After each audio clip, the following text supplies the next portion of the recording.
শুরু করেছেন। বিজেপির এটা কাজ, ইলেকশন আসলেই আগে টিভিগুলোকে খাইয়ে দেওয়া, সংবাদ মাধ্যমকে খাইয়ে দেওয়া নিউজটা, তারপরে সেটাকে মানুষের কাছে নিয়ে আসা।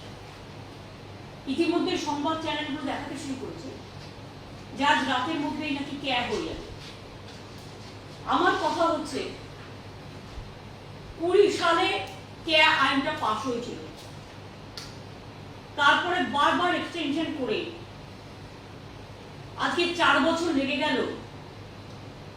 নির্বাচনের সময় 2 দিন মাত্র বাকি, নির্বাচনে মাত্র 2-3 দিন, তখনই এটা করার প্রয়োজন পড়ল। তার কারণ এটা একটা রাজনৈতিক পরিকল্পনা।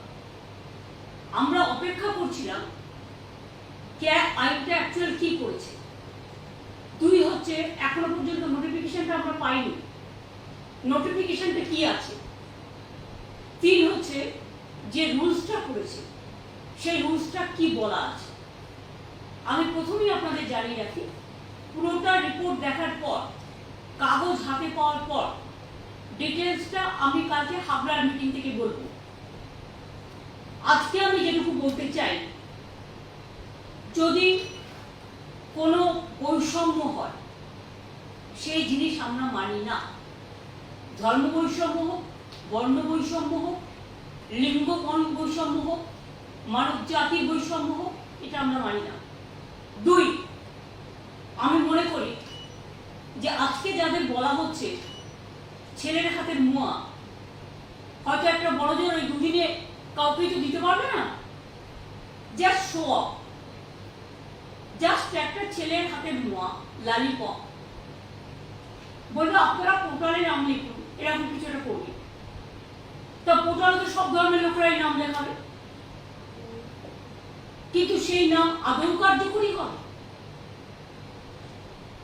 আর যদি আজকে ক্যাব করে বলে আপনি নাগরিক, তার মানে কি এতদিন তারা নাগরিক ছিল না?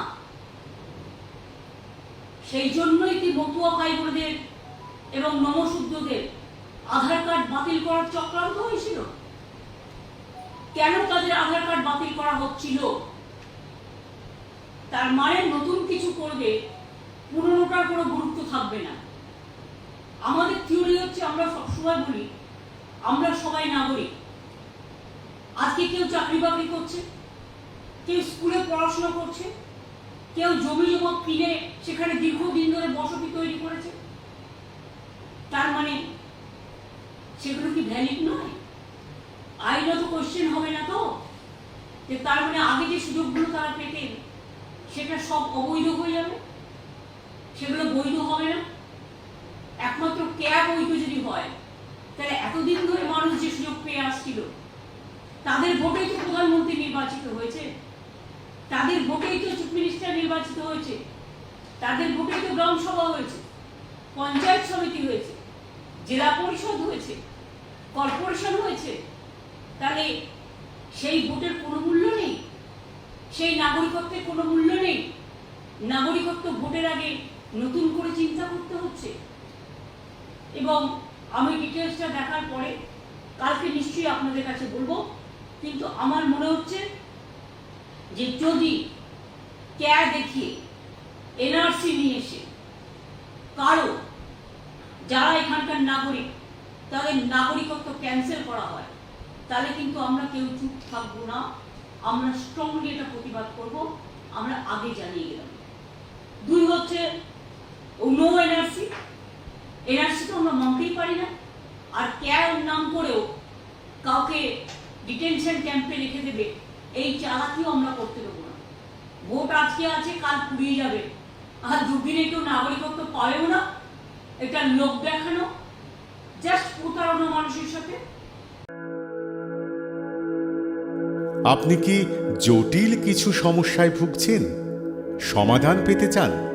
যোগাযোগ করুন প্রখ্যাত জ্যোতিষ ও তান্ত্রিক মনসারাম ভট্টাচার্যের কন্যা মনসা কন্যার সাথে। প্রখ্যাত জ্যোতিষ ও তান্ত্রিক মনসা কন্যা হাওড়া জানবাড়ি ও হাতিবাগানের নিজস্ব মন্দিরেও বসেন। যোগাযোগ 9830106967 আর 9239655323।